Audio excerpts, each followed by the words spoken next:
Screen पर दिख रही ये महिला राधा ठाकुर है। राधा ठाकुर की उम्र 27 साल है और इसका किस्सा बिल्कुल अतुल जैसा है। राधा ने अतुल के जैसा एक वीडियो मैसेज बनाया और वीडियो मैसेज बनाने के बाद उसने वो कदम उठाया जिसके बारे में किसी ने नहीं सोचा था।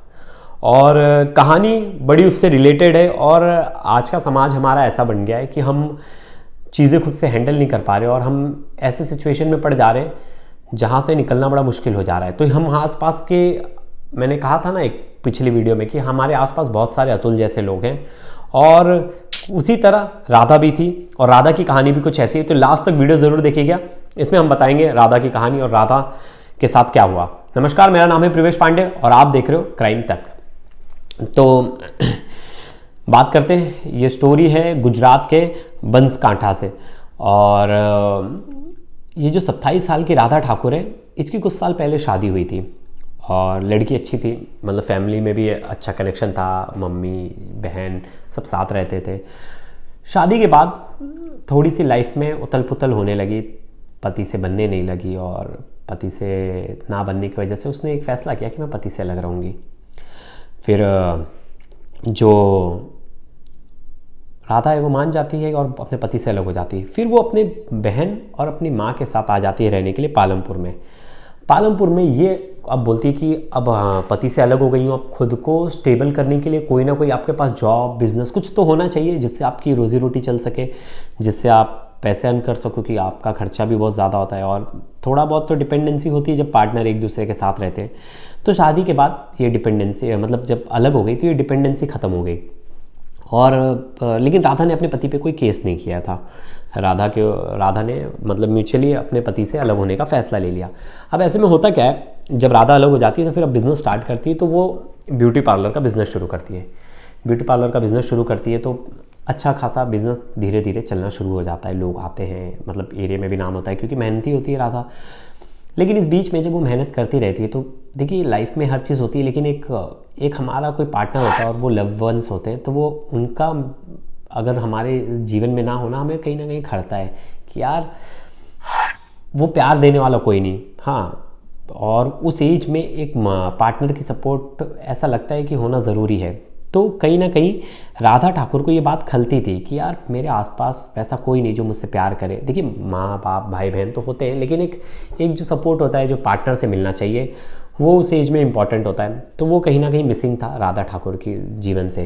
तो राधा ठाकुर चीज़ें कर रही थी, लोगों से मिलती जुलती, दोस्त यार बन रहे थे। इस बीच उनकी लाइफ में एक शख्स आता है और हर फिल्मी स्टोरी की तरह उस शख्स की एंट्री होती है। राधा ठाकुर सैड हैं और वो उनके जीवन में बड़ी डिफ़िकल्टीज़ है, उस बीच उसकी एंट्री होती है। तो वो एक हैप्पीनेस राधा ठाकुर के लाइफ में धीरे धीरे फिर से जगना शुरू हो जाती है और दोनों में मिलना जुलना, बातचीत, ये सब चीज़ें शुरू हो जाती है और बहुत अच्छी लाइफ एक सेटल होती है। और ऐसा कहा जाता है कि राधा ठाकुर का जो फैमिली है वो भी ठीक ठाक सेटल हो रहा था, ब्यूटी पार्लर भी अच्छे से चल रहा था, राधा ठाकुर की लाइफ ठीक ठाक चल रही थी। लेकिन आगे जाके राधा ठाकुर के जीवन में ऐसा एक पड़ाव आने वाला था जिसके बारे में राधा ठाकुर ने भी नहीं सोचा था और राधा से ये मतलब उसने ये सहन नहीं कर पाया।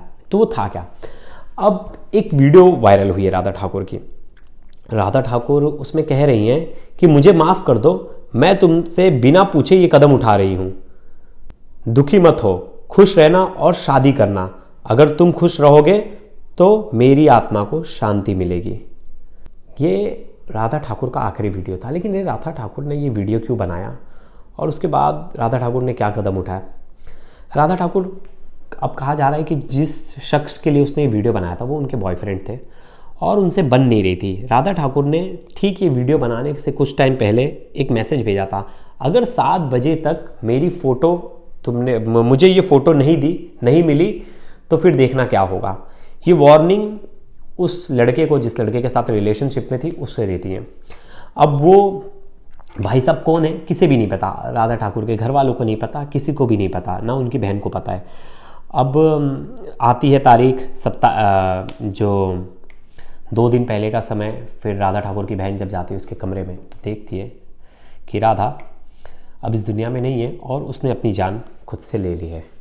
अब ये जब देखने के बाद पुलिस को फ़ोन होता है, मोबाइल चेक किया जाता है तो वहाँ से इस वीडियो का जो वो वीडियो है वो मिलती है। वो वीडियो में राधा ठाकुर एक अपनी दुख दर्द बता रही है और वो कह रही है कि तुम शादी कर लेना, उस लड़के को कह रही है तुम शादी कर लेना, तुम खुश रहना, ये मत सोचना कि मेरे जाने से तुम्हारे जीवन में दुख आ जाएगा। मतलब देखो वो किस पीड़ा में थी और वो चाहती थी कि आसपास के लोग खुश रहें।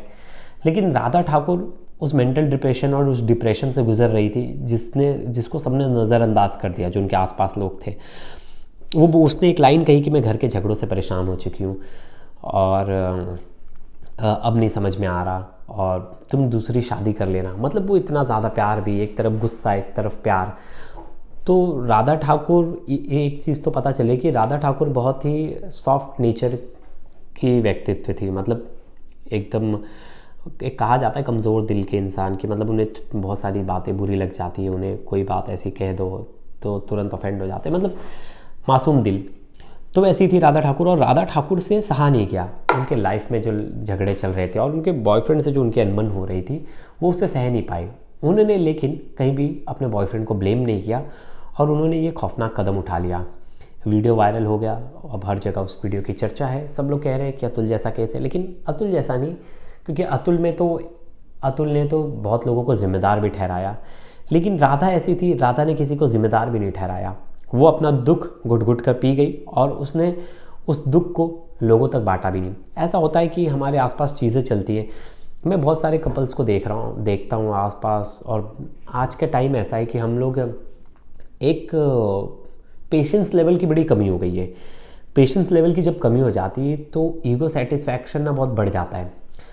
आप स्टार्टिंग के 1 साल तो बड़ा अच्छा चलता है कपल्स के बीच, 1.5 साल अच्छा चलता है, फिर दूसरे साल बाद ना हमें छोटी मोटी चीज़ें एक दूसरे को उनकी बुरी लगनी शुरू हो जाती है कि यार तुमने इतने टाइम पे रिप्लाई नहीं दिया, तुम इतने टाइम पे ये किया, हर छोटी मोटी बात। और अगर सामने वाला ऑफेंड हो रहा है तो उस टाइम पे मैच्योरिटी कम होने लगती है और ना लोग समझदार होने लगते हैं और वो मतलब ना पहले जैसे मनाते थे कि बाबू सोना कैसे हो क्या हो मान जाओ, फिर वो मनाना बल कम कर देते। मतलब ये जो सिचुएशन है, ये सिचुएशन जो है हर किसी की लाइफ में आती होगी, जो वीडियो देख रहा होगा वो समझ रहा होगा। तो एक दूसरे को मनाना बंद कर देते हैं।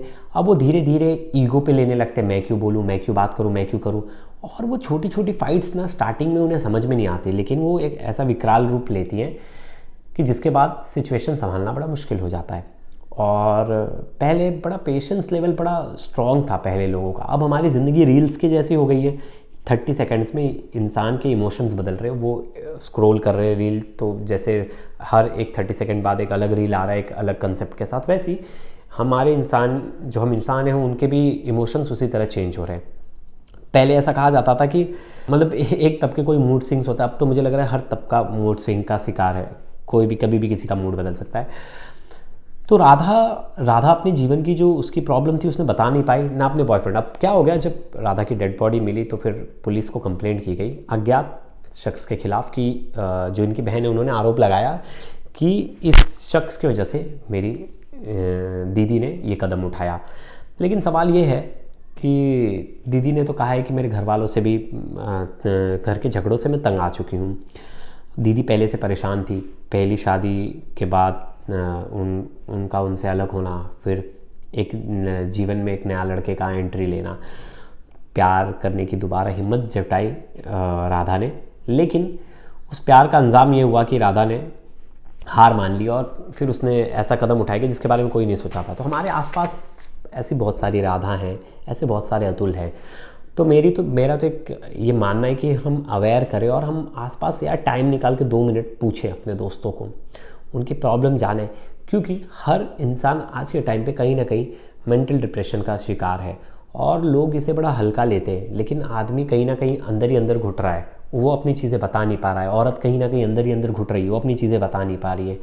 सोसाइटी में कोई किसी का सुनने वाला नहीं है। तो अपने यार 2-4 ऐसे दोस्त बनाओ, और दोस्त भी ऐसे बनाओ कि जो लगे कि यार ठीक है मेरी प्रॉब्लम सुने, कुछ तो कुछ निपटारा दे। अब ऐसा बहुत लोग कहेंगे कमेंट सेक्शन में कि भाई जिसके ऊपर गुजरती है उसे ही पता है। देखिए बहुत बार ऐसा होता है कि हम दूसरे की प्रॉब्लम सुनते हैं ना तो अपनी प्रॉब्लम छोटी लगने लगती है। तो वैसा ही सिचुएशन होता है। अगर आपके आसपास आपके दोस्त हैं, आपके घर वाले हैं, सबसे अच्छा तो घर वाले, अगर घर वाले नहीं सुनते तो दोस्त, देखो ये बॉन्ड चलता रहता है। तो ऐसा राधा और अतुल हमारे समाज में कहीं ना कहीं है और वो कहीं ना कहीं ऐसी चीज़ों के पीछे आगे बढ़ रहे हैं। तो हमें उन्हें रोकने की ज़रूरत है और हमें उनका दुख दर्द जानने की ज़रूरत है। राधा अपने बॉयफ्रेंड के लिए जो इमोशनल नोट छोड़ के गई, उसके बाद तो मैंने भी वो वीडियो देखी है, वो वीडियो चला तो नहीं सकते, लेकिन मुझे भी बुरा लगता है जब मैं ऐसी वीडियोस देखता हूँ कि लोग किस दर्द से गुजरते होंगे उस समय, ये जानना बड़ा मुश्किल होगा। तो आप अपने दोस्तों का सहारा बनिए और बिल्कुल हर एक दोस्त को टोक के पूछे, भाई क्या प्रॉब्लम है जीवन में, क्या चल रहा है, ज़रूर। और बात करें, जितना ज़्यादा बात करेंगे, जितना ज़्यादा अपनी चीज़ें शेयर करेंगे, उतना जीवन में अकेलापन कम महसूस होगा। अकेला रहना भी, बहुत लोग बोलते हैं एक कॉन्फिडेंस की निशानी है कि मैं अकेला रह रहा हूँ, लेकिन आप चीज़ें शेयर कीजिए, बात करना शुरू कीजिए। अगर आपके जीवन में कोई ऐसी प्रॉब्लम चल रही है तो बिल्कुल बात कीजिए, आपके दोस्त आपका सहारा बन सकते हो, आपकी चीज़ें जान के आपको समझा सकते हैं। तो ये थी राधा ठाकुर की कहानी। और राधा ठाकुर का किस्सा सुनाने का मतलब ये था बस कि सोसाइटी में एक जो गैप आ रहा है ना, उसे फील करने की ज़रूरत है, और उसीलिए मैंने ये कहानी सुनाई। और मैं नहीं चाहता कि हमारे आसपास कोई भी दोस्त अकेला रह जाए, उसका कोई सुनने वाला ना हो। तो फिलहाल के लिए धन्यवाद। अगली वीडियो में एक मर्डर मिस्ट्री के साथ आपके साथ जुड़ा रहूँगा। तब तक के लिए धन्यवाद दोस्तों।